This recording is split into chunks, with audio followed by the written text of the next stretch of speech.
শরীফ ওসমান হাদিকে গুলির ৭২ ঘন্টার বেশি পেরিয়ে গেলেও ধরা যায়নি মূল অভিযুক্তকে। অবৈধ অস্ত্রের বিষয়ে স্বরাষ্ট্র উপদেষ্টাকে প্রশ্ন করা হলে উত্তর দেন, পেঁয়াজের ঝাঁজ বেড়েছে। এমন প্রেক্ষিতে বড় প্রশ্ন, জীবনের মূল্য বেশি নাকি ১৫০ টাকার পেঁয়াজ? শিরোনাম দিয়েছি পেঁয়াজের ঝাঁজে আইনশৃঙ্খলা। সঙ্গ দেব নাজমুস সাকিব। ওসমান হাদির ওপর হামলা বিচ্ছিন্ন একটি ঘটনা মন্তব্য করে সিইসি বলেছেন, যত কিছুই ঘটুক সব মোকাবেলা করে নির্বাচন অনুষ্ঠিত হবে। অন্যদিকে ৪৮ ঘন্টার মধ্যে ওসমান হাদির ওপর হামলাকারীদের গ্রেফতার, নিষিদ্ধ ছাত্রলীগের বিরুদ্ধে চিরুনি অভিযান এবং হাসিনাকে ফেরত এনে ভারতের সাথে কূটনৈতিক সম্পর্ক পুনর্বিবেচনা করা না হলে স্বরাষ্ট্র আইন ও পররাষ্ট্র উপদেষ্টার পদত্যাগের দাবি জানিয়েছেন ডাকসু নেতারা। একটু মাঝে মধ্যে দুই একটা খুন খারাপি হয়, যে হাদির একটা ঘটনা হয়েছে, আমরা এগুলো বিচ্ছিন্ন ঘটনা বলে মনে করি। এই ধরনের ঘটনা তো সবসময় ছিল। আগে কি আহসানুল্লাহ মাস্টার খুন হয় নাই? এরকম তো অনেক আগে হয়েছে, ঘটনা তো অনেক আছে। নিশ্চিন্ত থাকেন, নির্বাচন সঠিক সময়ে সঠিকভাবে একটা সুষ্ঠু সুন্দর নির্বাচন, প্রতিযোগিতামূলক নির্বাচন ইনশাল্লাহ আমরা দেখতে পাবো। যে ওয়াদা আমরা জাতিকে দিয়েছি সেই ওয়াদা ইনশাল্লাহ পরিপালনে ইলেকশন কমিশন প্রতিজ্ঞাবদ্ধ। আগামী ৪৮ ঘন্টার মধ্যে নিষিদ্ধ লীগের বিরুদ্ধে এলাকাভিত্তিক চিরুনি অভিযান শুরু করতে হবে। নিষিদ্ধ ঘোষিত সংগঠনের বিভিন্ন স্তরের সকল সন্ত্রাসীদেরকে গ্রেপ্তার করতে হবে। আইন শৃঙ্খলা পরিস্থিতি দৃশ্যমান পরিবর্তন না দেখাতে পারলে স্বরাষ্ট্র উপদেষ্টা, আইন উপদেষ্টা এবং পররাষ্ট্র উপদেষ্টাকে পদত্যাগ করতে হবে। আজ আমরা আলোচনা করছি পেঁয়াজের ঝাঁজে আইনশৃঙ্খলা। আলোচনায় যোগ দিতে স্টুডিওতে আছেন গণ অধিকার পরিষদের সাধারণ সম্পাদক রাশেদ খান। রাশেদ খান, আপনাকে স্বাগত ভোটের ট্রেনে। ধন্যবাদ। জানতে চাই যে বাজারে পেঁয়াজের ঝাঁজ কি প্রাণের চেয়ে বেশি? দেখেন, আমি অত্যন্ত ব্যথিত হয়েছি এবং সারা বাংলাদেশের মানুষ তারাও ব্যথিত। আমাদের একজন বিপ্লবী সন্তান, তিনি দুর্বৃত্তদের গুলিতে ব্যাপকভাবে আহত হয়েছেন। আজকে তাকে সিঙ্গাপুরে পাঠানো হয়েছে।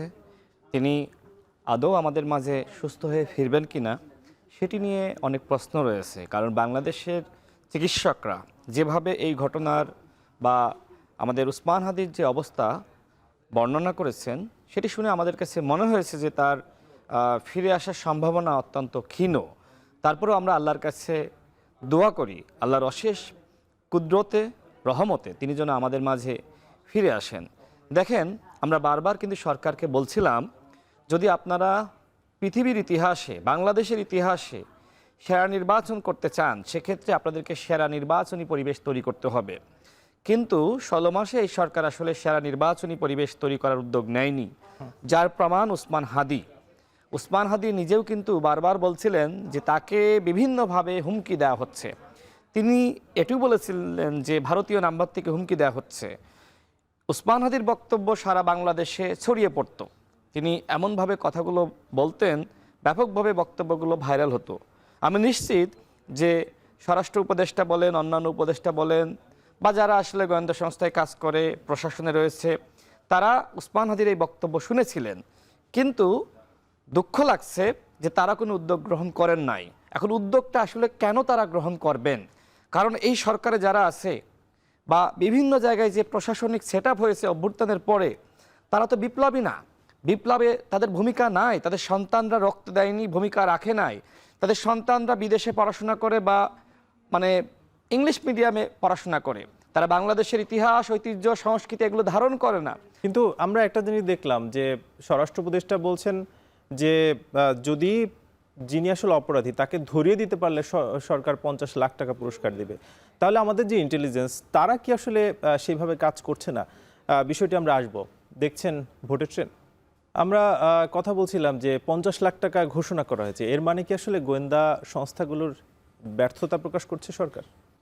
আমরা যখন ঢাকা বিশ্ববিদ্যালয়ের শিক্ষার্থী ছিলাম, আমরা দেখেছি যারা ছাত্রলীগ করত, যারা আওয়ামী পরিবারের, তাদেরকে বেছে বেছে এনএসআই, ডিজিএফআই, অন্যান্য গোয়েন্দা সংস্থা, এমনকি পুলিশের এসআই হিসেবে নিয়োগ দেওয়া হতো। তার মানে কি? তার মানে এই যে গোয়েন্দা সেট আপ, যেটা হাসিনা রেজিমে যে সেট আপ তৈরি করা হয়েছিল, সেটার কোনো পরিবর্তন হয়নি। হয়তো উপর লেভেলে কয়েকজনকে পদায়ন করা হয়েছে বা তাদের রদবদল করা হয়েছে, কিন্তু প্রকৃত পক্ষে আসলে ওই গোয়েন্দা সংস্থার কোনো সংস্কার হয়নি। এবং এই গোয়েন্দা সংস্থা আসলে সরকারকে সঠিক তথ্য দেয় না, কারণ তাদের মধ্যে অনেকে আওয়ামী পরিবারের, ছাত্রলীগের বা বিভিন্ন আপনার আওয়ামী সংশ্লিষ্ট বিভিন্ন দলের সাথে জড়িত ছিল। তো সেই জায়গায় তারা সঠিক তথ্য সরকারকে দিবে এটি আমি মনে করি না। কিন্তু সরকারের অনেক দায়িত্ব ছিল, বিশেষ করে একজন বলিষ্ঠ কণ্ঠস্বরের এবং সাহসী ব্যক্তিকে স্বরাষ্ট্র উপদেষ্টা হিসেবে দায়িত্ব দেওয়া। দেখেন, যাকে দায়িত্ব দেওয়া হয়েছে, সাংবাদিকরা তার কাছে দেশের আইন শৃঙ্খলা পরিস্থিতি নিয়ে প্রশ্ন করলো, আর তিনি আসলে পেঁয়াজের মূল্যের কথা বললেন। তো আমারও সেই একই প্রশ্ন যে স্বরাষ্ট্র উপদেষ্টার কাছে কি আসলে দেশের আইন শৃঙ্খলা পরিস্থিতি নিয়ন্ত্রণের থেকে পেঁয়াজের মূল্য নিয়ন্ত্রণ করা আসলে বেশি গুরুত্বপূর্ণ? দেখেন, তিনি বলছেন যে 50 লাখ টাকা পুরস্কার ঘোষণা করা হবে। তো আপনার পুলিশের মধ্যে, গোয়েন্দা সংস্থার মধ্যে বা আপনারা মিলে কেন এই অনুসন্ধান করছেন না? এই যে 50 লাখ টাকা আপনারা মানে ঘোষণা করলেন, এই টাকা কার টাকা? আপনার টাকা? রাষ্ট্রের টাকা। তো এইভাবে আসলে পুরস্কার ঘোষণা করে আসামি যদি ধরতে হয়, তাহলে জনগণ সেই রাষ্ট্রের দায়িত্ব নিবে। আপনারা কেন আছেন? দায়িত্ব ছেড়ে দেন। এই স্বরাষ্ট্র উপদেষ্টা একজন অযোগ্য ব্যক্তিত্ব এবং এই স্বরাষ্ট্র মিনিস্ট্রির আসলে দায়িত্ব পালন করার মতন তার কোনো যোগ্যতা, ক্যাপাসিটি নাই। এত সহজ সরল এবং বোকা মানুষ দিয়ে এই মন্ত্রণালয় চলে না। সরকারকে এই কথা আমরা বারবার বলেছি, প্রধান উপদেষ্টা নিজেও জানেন, অন্যান্য উপদেষ্টারাও তার এই আচরণ, কর্মযোগ্য নিয়ে খুবই বিরক্ত। আমরা একটা বিষয় লক্ষ্য করছি, যখন হাইকোর্ট কাউকে জামিন দিচ্ছে, এই জামিনের জন্য ধরা হচ্ছে কাকে? আইনমন্ত্রীকে, মানে আইন উপদেষ্টাকে, আসিফ নজরুলকে। আমি একটি বিষয় ক্লিয়ার করি, দেখেন, বিচার বিভাগ আমরা স্বাধীন চাই না, আমরা তো সবাই বলি যে বিচার বিভাগ স্বাধীন হবে। এখন এই যে আমাদের হাইকোর্ট কার অধীনে? আমাদের প্রধান বিচারপতি বা অন্যান্য যারা বিচারপতি রয়েছে তারা কিন্তু জামিন দিয়ে থাকে। এক্ষেত্রে আইন উপদেষ্টা বা আইন মন্ত্রণালয়ের কোনো আসলে সুযোগ নাই যে তার জামিনটা করাবে। আমি আজকেও দেখলাম অনেকে আইন উপদেষ্টার পদত্যাগ চাচ্ছে, কিন্তু আমার প্রশ্ন হলো কেন, কি কারণে? তাকে জামিন দিয়েছে হাইকোর্ট, তারপরে প্রধান বিচারপতিকে ধরেন, যে বেঞ্চ তাদেরকে জামিন দিয়েছে সেই বেঞ্চকে ধরেন। এই ক্ষেত্রে আইন মন্ত্রণালয়ের কোনো আসলে সংযোগ নাই। আর ব্যর্থতা স্বরাষ্ট্র উপদেষ্টার, কারণ তিনি আসামি ধরতে পারেননি, জামিনের ক্ষেত্রে তার ভূমিকা নাই। আরেকটা বিষয় আমরা দেখলাম, যেমন বেশ কয়েক মাস আগে আমরা দেখেছি যে ডেভিল হান্ট করা হয়েছে এর আগে। এখন যখন আবার আইন শৃঙ্খলা পরিস্থিতি খারাপের দিকে গেল, আবারও ডেভিল হান্টের ঘোষণা দেওয়া হয়েছে। এর মাধ্যমে কি আসলে আইন শৃঙ্খলা বাহিনীর কিংবা আইন শৃঙ্খলা পরিস্থিতি কিছুটা উন্নত এর আগে কি আমরা হতে দেখেছি? দেখেন, আমার মনে হয় জনগণের পক্ষ থেকে ডেভিল হান্ট ঘোষণা করে এই উপদেষ্টা পরিষদের মধ্যে যে সকল ডেভিল আছে, সরকারের মধ্যে, প্রশাসনের মধ্যে যে সকল ডেভিল আছে, তাদেরকে আমাদের আগে ধরতে হবে। এই সকল আওয়ামী ডেভিল এবং প্রেতাত্মারা যদি সরকারে থাকে, কোনোভাবে সুষ্ঠু নির্বাচন হবে না। আপনার কি মনে হয় এই যে 16 মাসে কোনো পরিবর্তন হলো না, এর দায় কি সামগ্রিকভাবে এই উপদেষ্টা পরিষদে নেওয়া লাগবে না? দেখেন, সামগ্রিকভাবে কিন্তু এই বাংলাদেশ যে নিয়ন্ত্রণের মধ্যে আসে নাই বা দেশের আইন শৃঙ্খলা পরিস্থিতি নিয়ন্ত্রণে নাই, হ্যাঁ, এর দায় অবশ্যই আসিফ নজরুল থেকে শুরু করে আদিলুর রহমান শুভ্র, সৈয়দা রিজওয়ানা আপা থেকে শুরু করে সবার উপরে কিন্তু বর্তায়। এমনকি সব থেকে বেশি বর্তায় কিন্তু প্রধান উপদেষ্টার উপরে। আমার খুব দুঃখ লাগে যে এমন একজন ব্যক্তিকে আমরা প্রধান উপদেষ্টা হিসেবে দায়িত্ব দিয়েছি, তিনি আসলে এই প্রধান উপদেষ্টাগিরি করার যোগ্য নন। আজকে আমার বলতে আসলে আমি বাধ্য হচ্ছি, যখন আমার ভাই উসমান হাদি এইভাবে মৃত্যু সজ্জায়, আমরা দেখেছি যে প্রধান উপদেষ্টার পেজ থেকে 10টা পোস্ট করা হয়েছে, কিন্তু আসামিদেরকে গ্রেপ্তার করার জন্য, তারা যাতে ভারতে না পালাতে পারে এজন্য কিন্তু সীমান্তে পাহারা দেওয়া হয়নি, সারা দেশে কিন্তু অভিযান শুরু হয়নি। আপনি এর আগে আমরা দেখেছিলাম যে ডেভিল হান্ট শুরু করেছিলেন, কয়জন আওয়ামী লীগের প্রেতাত্মাদেরকে, ছাত্রলীগ, যুবলীগ তাদেরকে গ্রেপ্তার করেছিলেন। এইবার ডেভিল হান্ট 2 আপনারা শুরু করতে চাচ্ছেন। আমার মনে হয় এই ডেভিল হান্ট 2 উপদেষ্টা পরিষদ, সরকার, প্রশাসনের মধ্যে যারা ডেভিল রয়েছে তাদেরকে ধরার জন্য জনগণের পক্ষ থেকে ঘোষণা করা দরকার। এর বাইরেও কিন্তু আমরা দেখছি যে 26 তারিখ তারেক রহমান আসার কথা। এর বাইরেও যারা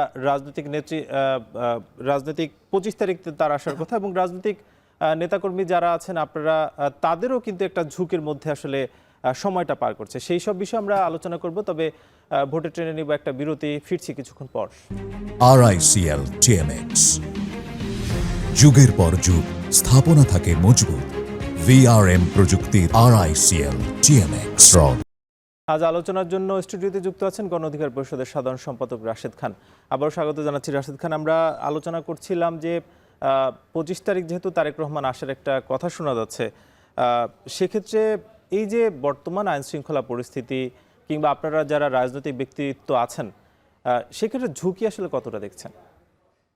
দেখেন, অনেকে লিখছিল, বলছিল, টকশোতে আলোচনা করছিল যে বিএনপির ভারপ্রাপ্ত চেয়ারম্যান জনাব তারেক রহমান তিনি কেন দেশে ফিরছেন না। ওসমান হাদির সাথে যে ধরনের ঘটনা ঘটলো এটি মনে হয় এক ধরনের মানে প্রমাণ যে আসলে কেন তিনি দেশে ফিরছেন না, বাংলাদেশের নিরাপত্তা ব্যবস্থা কতটুকু উন্নত হয়েছে। অনেকে বলছিল তার মা অসুস্থ, তারপরেও তিনি সন্তান হিসেবে ফিরছেন না। যার মায়ের প্রতি দরদ নাই তার দেশের প্রতি কতটুকু দরদ। দেখেন, এদেশে আধিপত্যবাদ বিরোধী যে লড়াই, সেই লড়াই কিন্তু বেগম জিয়া সবসময় চালিয়ে গেছেন এবং তার সন্তান হিসেবে জনাব তারেক রহমান তার বক্তব্য যদি আপনি অ্যানালাইসিস করেন, তিনিও সবসময় এই আধিপত্যবাদের বিরুদ্ধে লড়াই করেছেন এবং সরাসরি দিল্লি নয়, পিন্ডি নয়, নয় অন্য কোনো দেশ, সবার আগে বাংলাদেশ, এই স্লোগান তিনি সবসময় দেন দিয়েছেন। তার মানে দিল্লির বিরুদ্ধে তিনি যে আসলে সোচ্চার, দিল্লির আগ্রাসনের বিরুদ্ধে, এটা তো বাস্তব প্রমাণিত। আমি তার মানে তরুণ বয়সের অনেকগুলো বক্তব্য শুনেছি, যে বক্তব্যগুলো সবসময় কিন্তু ওই আগ্রাসনের বিরুদ্ধে। হ্যাঁ, তিনি এখন একটি দলের ভারপ্রাপ্ত হিসেবে প্রধানের দায়িত্ব পালন করছেন, তো সেক্ষেত্রে হয়তো তার বক্তব্য সেই তরুণ বয়সে যেভাবে অগ্নিঝরা ছিল ওটা থাকবে না, স্বাভাবিক। আমিও এই বয়সে যেভাবে কথা বলছি হয়তো বয়সের সাথে সাথে আমারও অনেক বক্তব্য এতটা জোরালোভাবে আমি বলবো না। বাট তারেক রহমান সবসময় ভারতের কাছে এতটা প্রিয় ছিলেন না, এখনও আছেন এটি আমি মনে করি না। তো সেই জায়গায় তাকে নিয়ে অনেক চক্রান্ত ষড়যন্ত্র আছে। তবে দল হিসেবে বিএনপি সিদ্ধান্ত নিয়েছে যেহেতু সামনে নির্বাচন, সেক্ষেত্রে বিএনপির জন্য সবথেকে আমার কাছে মনে হয় এক্ষেত্রে সবথেকে ট্রাম্প কার্ড জনাব তারেক রহমান নির্বাচনে জেতার জন্য। এবং জনাব তারেক রহমানের প্রতি কিন্তু মানুষের এক ধরনের মোহ, এক ধরনের আবেগ, এক ধরনের ভালোবাসা, বা তিনি দীর্ঘ সময় পরে দেশে ফিরে আসবেন, এক ধরনের মানে বলা যায় যে মানে ভালোবাসা কাজ করে, বা অনেকটা বলা যায় যে একটা আকর্ষণের মতন। তো বিএনপি আসলে এই জিনিসটা কাজে লাগাতে চায়। আমার কাছে যতটুকু তথ্য রয়েছে, আমি যতটুকু বিএনপি নেতৃবৃন্দের সাথে কথা বলে আমি জেনেছি যে তিনি আসলে দেশে ফিরবেন। এর আগে আমি একটি বক্তব্যে বলেছিলাম যে তফসিল ঘোষণার পরে তিনি অবশ্যই বাংলাদেশে আসবেন, এতটুকু বিএনপির পক্ষ থেকে আমাদেরকে বলা হয়েছে। তো যাই হোক, তার তো জীবনের ঝুঁকি আছে। তার বাবাকে যেভাবে হত্যা করা হয়েছে, এবং এই হত্যাকাণ্ড শুধুমাত্র আসলে বাংলাদেশের কোনো চক্রান্ত নয়, এর সাথে আন্তর্জাতিক চক্রান্ত ছিল। তার মাকে যেভাবে দীর্ঘ সময় কারাগারে রাখা হয়েছে, তার একমাত্র ভাই তাকেও যেভাবে মানসিক যন্ত্রণা দিয়ে আমি মনে করি এক ধরনের হত্যা করা হয়েছে। এখন বাকি আছেন জনাব তারেক রহমান। তো সেক্ষেত্রে বিএনপি সিদ্ধান্ত নিয়েছে যে জনাব তারেক রহমান কখন আসবেন, তারেক রহমান ফিরতেছেন। বাট ওসমান হাদিকে দেখে আমরা একটা মানে অ্যাজাম্পশন করতে পারি যে জনাব তারেক রহমানকে নিয়ে তাহলে আসলে কী ধরনের আন্তর্জাতিক এবং দেশীয় চক্রান্ত থাকতে পারে। তো সামগ্রিকভাবে আমি যেটি বলবো যে আমাদের যারা আসলে আমরা জুলাইয়ে ভূমিকা রেখেছি, যারা গণ অভ্যুত্থানের প্রেক্ষাপট তৈরি করেছি, দেখেন 2018 সালে আমি সর্বপ্রথম অ্যারেস্ট হয়েছিলাম। সে সময় আমি একটানা 15 দিন রিমান্ডের নির্যাতনের শিকার হয়েছিলাম। এজন্য কিন্তু আমি এখনো পর্যন্ত স্বাভাবিক হতে পারি না, যেভাবে আমাকে নির্যাতন করা হয়েছিল। সেই জায়গায় আমি কিন্তু জানি যে এই প্রশাসনে বলেন, সরকারে বলেন, কিভাবে আসলে ওই ফেসিবাদী সেটআপটা রয়েছে। অর্থাৎ আগামীতে যদি নির্বাচন হয়ে যায়, কিন্তু এরপরে যে রাশেদ, একটা বিষয় আমরা দেখছি, যেমন হাদিকে যিনি আসলে গুলি করেছেন বলা হচ্ছে তিনি ছাত্রলীগের কর্মী ছিলেন, এবং এখন অবশ্য দেখা যাচ্ছে যে বিভিন্ন দলের মধ্যে তাদের কর্মী আছে বলে বলা যাচ্ছে। সেক্ষেত্রে কি আরও ঝুঁকি বাড়ছে কিনা সেই বিষয়টা আমরা আসবো। তবে দেখছেন ভোটের ট্রেন্ড। আমরা যে বিষয়ে আলোচনা করছিলাম রাশেদ সঙ্গে, যে ছাত্রলীগের নেতারা বিভিন্ন দলে আছেন, সেই বিষয়টি কিভাবে দেখছেন রাশেদ? দেখেন, ওসমান হাদিকে যেভাবে গুলি করা হয়েছে, প্রথমত ছাত্রলীগের ক্যাডারদেরকে প্রশিক্ষণ দেওয়া হয়েছে এবং এদেরকে আসলে ওসমান হাদির আশপাশে মানে ভেড়ানো হয়েছে এবং এক ধরনের বন্ধুত্ব তৈরি করেছে তারা, এবং এই বন্ধুবেশেই কিন্তু আসলে গুলি চালিয়েছে। প্রথমত তার মানে কিভাবে সে চলে, কোথায় যায়, কিভাবে আসলে তাকে টার্গেট করলে সেই টার্গেট সফল হবে, এগুলো অ্যানালাইসিস করা হয়েছে এবং এর উপরেই কিন্তু তাকে মানে টার্গেট কিলিং করা হয়েছে। আমার কাছে এটা আসলে আজকেও দেখলাম অনেকে বক্তব্য দিচ্ছে, মানে ওসমান হাদি যে অবস্থায় আছেন, এই অবস্থায় আসলে তিনি এক ধরনের মৃতপ্রায়, যে কারণে সবাই বলছে যে ওসমান হাদিকে হত্যা করা হয়েছে। তো আমি আল্লাহর কাছে দোয়া করি যে আল্লাহ তাকে ফিরিয়ে দিক, বাট ফেরার সম্ভাবনা কতটুকু সেটি নিয়ে কিন্তু এক ধরনের কনফিউশন আমাদের রয়েছে। তো এই যে ওসমান হাদিকে যারা টার্গেট করলো, কারা? ছাত্রলীগ। দেখেন, ওসমান হাদিকে এইভাবে গুলি করার পরে এক ধরনের ন্যারেটিভ ছড়িয়ে দেওয়া হয়েছিল যে এটা হয়তো মির্জা আব্বাস সাহেব এবং তার লোকজন করেছে। বড় দলের কয়েকজন নেতাও কিন্তু এইভাবে বক্তব্য দিয়েছিল। পরবর্তীতে দেখা গেল যে এই ঘটনা ঘটিয়েছে আওয়ামী লীগ, ছাত্রলীগ এবং এর সাথে ভারতের এজেন্টদের এক ধরনের সংযোগ থাকতে পারে। তো এখন প্রশ্ন হলো যে উসমান হাদির সাথে এই ধরনের ঘটনা ঘটলো, এরপরে কে? সামাজিক যোগাযোগ মাধ্যমে দেখলাম যে একটা আসলে হিট লিস্ট ছড়িয়ে দেওয়া হয়েছে, আমার নামও সেখানে দেখলাম রয়েছে। এরকম অসংখ্য যারা আসলে গণ অভ্যুত্থানের শক্তি, যারা তরুণ নেতৃত্ব, তাদের নাম রয়েছে। আমি এক্ষেত্রে একটা জিনিস অ্যানালাইসিস করলাম যে কাদের নাম এক্ষেত্রে আসলে অন্তর্ভুক্ত করা হয়েছে। যারা ভারতীয় আধিপত্যবাদের বিরুদ্ধে কথা বলে, যারা আওয়ামী ফ্যাসিবাদের বিরুদ্ধে কথা বলে, যারা ফ্যাসিবাদের দশকদের বিরুদ্ধে কথা বলে, এবং যারা তরুণ। এই তিনটা জিনিস, তিনটা বৈশিষ্ট্য যাদের মধ্যে রয়েছে, তাদেরকে আসলে টার্গেট করা হয়েছে। কোনো সিনিয়র নেতার নাম সেখানে নাই। তো সেই জায়গায় এই যে আগামী নেতৃত্ব যারা যারা বাংলাদেশকে আগামীতে আসলে পরিচালনা করবে, তাদেরকে আমার কাছে মনে হয় এখন থেকে টার্গেট করা হয়েছে। যেমনিভাবে 14 ডিসেম্বর আমরা পালন করলাম না শহীদ বুদ্ধিজীবী দিবস, বাংলাদেশকে মেরুদণ্ডহীন করার জন্য সেই 71-এর সময় থেকে যে ধরনের পরিকল্পনা নেওয়া হয়েছিল, আমার কাছে মনে হয় যে 24-এর পরে আগামীতেও যাতে আসলে 53-54 বছরে বাংলাদেশ দাঁড়ায়নি, ঠিক একইভাবে আগামী 50 বছরে যারা নেতৃত্ব দিবে, বাংলাদেশ যাতে মেধাশূন্য হয়, ঠিক ওই মেধাবীদেরকে টার্গেট করা হয়েছে। তো সেই জায়গায় আমি আজকে আর একটা তথ্য পেলাম, আমাদের সভাপতি নুরুল হক নূর, আমাকে প্রশাসন থেকে জানানো হলো যে এই ছেলেটি আসলে আপনাদের কিনা। এবং সেখানে এভারকেয়ার হাসপাতালে যে সময় নুরুল হক নূর উসমান হাদিকে দেখতে যান, তিনি এরপরে সাংবাদিক সম্মেলন করেছেন এবং তার পিছনে একজন ছেলে দাঁড়িয়ে আছে। আমার কাছে জানতে চাওয়া হলো এবং বলা হলো যে সে ছাত্রলীগের সাথে সম্পৃক্ত, এই ধরনের তথ্য আমাদের কাছে রয়েছে। আমি মনে করেছিলাম যে হয়তো ববি হাজ্জাজ ভাইয়ের যে এনডিএম দল রয়েছে, হয়তো ওই দলের কেউ। আমি তাদের সাথে কথা বললাম, খোঁজ নিলাম, আমাকে জানানো হলো যে এনডিএম এর কেউ না। তার মানে কি, নুরুল হক নূরকে টার্গেট করা হয়েছে, ছাত্রলীগকে প্রশিক্ষণ দিয়ে আশপাশে বেড়ানো হচ্ছে যে এই সব বিপ্লবী যারা জুলাই গণ অভ্যুত্থানের চেতনা ধারণ করে, যারা অভ্যুত্থানে ভূমিকা রেখেছে, তাদের পিছনে আমার কাছে মনে হয় যে এইভাবে ছাত্রলীগ, যুবলীগ এদেরকে ট্রেনিং দিয়ে এই মিছিলের মধ্যে, সমাবেশের মধ্যে, আমরা যেখানে যাচ্ছি এখানে হয়তো তারা ফলো করতেছে, তাদেরকে পাঠানো হচ্ছে। অর্থাৎ এর মাধ্যমে আপনারাও আসলে একটা আমরা একটা নিরাপত্তাহীনতায় ভুগতেছি। এক্ষেত্রে সরকারের অনেক দায়িত্ব ছিল যে এই বিপ্লবীদেরকে কিভাবে নিরাপত্তা দিবে। দেখেন আমরা কেন এই স্বরাষ্ট্র উপদেষ্টার পদত্যাগ দাবি করছি, এর কারণটা হলো যে তিনি আসলে এই বিপ্লবের চেতনা ধারণ করেন না এবং যারা বিপ্লবী তাদেরকে নিরাপত্তা দেওয়ার ক্ষেত্রে পুরোপুরি তিনি ব্যর্থ হয়েছেন। এবং শুধুমাত্র আমাদের ক্ষেত্রে না, পুরো বাংলাদেশের জনগণের নিরাপত্তা দেওয়ার ক্ষেত্রে তিনি ব্যর্থ হয়েছেন। রাশেদ খান, অসংখ্য ধন্যবাদ, আপনি আমাদেরকে সময় দিয়েছেন। আমরা নিচ্ছি আরও একটা বিরতি, ফিরবো কিছুক্ষণ পর। যেতে চাই প্রান্তিক অঞ্চলে, জানতে চাই তৃণমূলে প্রচারণা আইন শৃঙ্খলা পরিস্থিতি নিয়ে। টাঙ্গাইল থেকে যুক্ত হচ্ছেন সহকর্মী কাউসার আহমেদ। কাউসার, তৃণমূলে প্রচারণা কেমন, এবং যেহেতু আইন শৃঙ্খলা নিয়ে প্রশ্ন উঠেছে, সেক্ষেত্রে টাঙ্গাইল আইন শৃঙ্খলার পরিস্থিতি কেমন দেখছেন?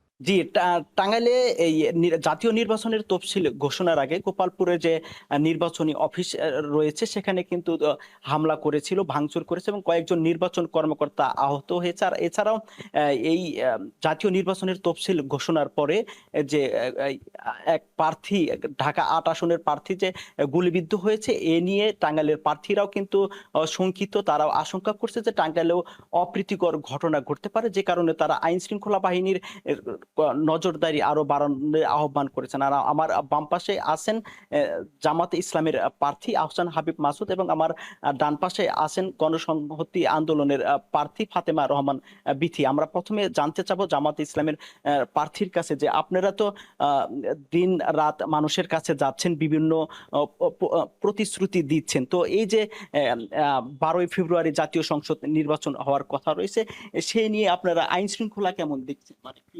প্রত্যাশা করছেন? আমরা ধন্যবাদ আপনাকে, এখন টিভিকেও ধন্যবাদ। আইন শৃঙ্খলা যে পরিস্থিতি, বিশেষ করে ওসমান হাদিকে আঘাত করার পরে আসলে আমরা কিছুটা হলেও শঙ্কিত যে আইন শৃঙ্খলা পরিস্থিতি হঠাৎ করেই এমন হবে কেন। ইতিমধ্যে আপনারা দেখেছেন, আপনি তো গোপালপুরের কথা বললেন, ভূয়াপুরেও কিন্তু ফলদাতে আপনারা দেখেছেন যে প্রতিদ্বন্দ্বী প্রার্থীর পক্ষ থেকে আমাদের এক কর্মীর পিতাকে আহত করা হয়েছে, আমাদের পথসভার চেয়ারগুলি ভেঙে ফেলা হয়েছে ফলদাতে। সেটা আমাদের ওখানকার প্রার্থী হচ্ছেন হুমায়ুন কবির, সেখানে তার প্রতিদ্বন্দ্বী প্রার্থী যিনি আছেন বিএনপির পক্ষ থেকেই বিএনপির লোকজনই এই কাজগুলি করেছে। তো সেই ক্ষেত্রে আমরা পুলিশ প্রশাসন অবশ্য তড়িৎ ভূমিকা আমরা বেশ প্রশংসা করতে হয়।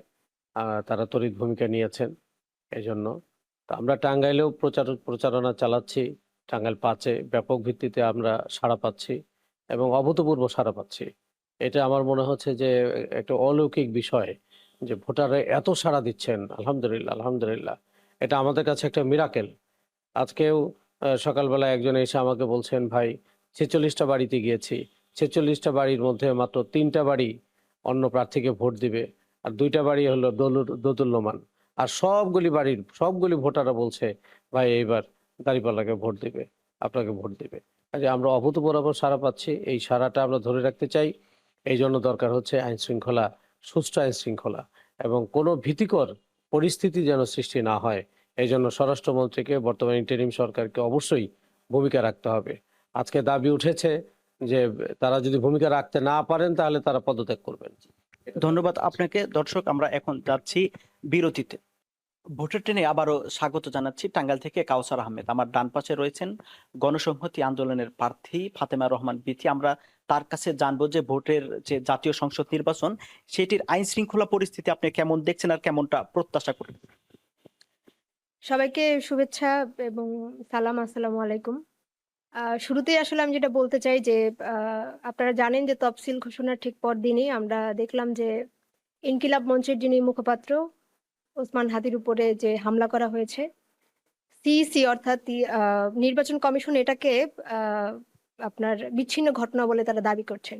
আমি শুরুতেই এই ধরনের মন্তব্যের মানে নির্বাচন কমিশনের এই ধরনের মন্তব্যের তীব্র নিন্দা এবং প্রতিবাদ জানাই। এবং এই যে সিইসি যে এই ধরনের দায়িত্ব জ্ঞানহীন যে কথা বলছেন, তাদের এই দায়িত্ব জ্ঞানহীন কথা থেকে আসলে বোঝা যাচ্ছে যে আমরা আসলে কতটা জননিরাপত্তা কিংবা এই নির্বাচনের পরিবেশ আসলে কেমন হতে পারে সেটা নিয়ে যে সকলেই আশঙ্কাগ্রস্ত। আমরা বলবো যে আমাদের দল জিএসএ গণসংহতি আন্দোলনের পক্ষ থেকে আমরা বারবার বলার চেষ্টা করেছি যে বিচার সংস্কার এবং নির্বাচন এটি হচ্ছে বাংলাদেশের প্রধান জাতীয় স্বার্থ। বিচার সংস্কার প্রশ্নে ঐক্যমত্য কমিশন গঠন করা হয়েছে বা সেটা প্রক্রিয়া চলছে, অন্তর্বর্তীকালীন সরকার সেটা চালাচ্ছেন। কিন্তু এখন যে আলাপটা সেটা হচ্ছে আগামী 12ই ফেব্রুয়ারি নির্বাচনকে কেন্দ্র করে, অর্থাৎ নির্বাচনের পরিবেশ নিয়ে। তো আমরা আমাদের দল গণসংহতি আন্দোলনের পক্ষ থেকে আমরা বলেছি যে বর্তমান অন্তর্বর্তীকালীন সরকার, নির্বাচন কমিশন এবং রাজনৈতিক দলগুলোর প্রতিনিধিদের নিয়ে যদি একটা নির্বাচনী পরিবেশের একটা মনিটরিং কমিটি গঠন করা যায়, তাহলে এই যে এই ধরনের যে শঙ্কা, এই ধরনের যে আশঙ্কা, এই যে প্রার্থীদের উপরে হামলা আমরা দেখতে পাচ্ছি যে গুপ্তভাবে অর্থাৎ পতিত আওয়ামী লীগ তারা নানাভাবে লোক ভাড়া করে হলেও তারা প্রার্থীদের উপরে তারা হামলা করছে এবং তারা সেটি বলছেও যে তারা এই ধরনের হামলা আরো করবেন কিংবা তারা হত্যা চেষ্টা আরো করবেন।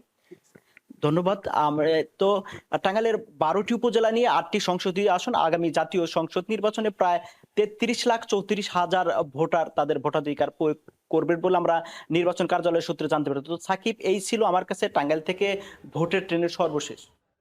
ভোটের ট্রেনে আমাদের সঙ্গে যারাই অতিথি ছিলেন সবাই কিন্তু আসলে মোটা দাগে বলছিলেন যে আইন শৃঙ্খলা পরিস্থিতির উন্নয়ন এবং আগামীতে একটি সুষ্ঠু নির্বাচন। আজকের মতো শেষ করছে, আগামীকাল নতুন কোনো বিষয়ে আলোচনা হবে। শুভকামনা।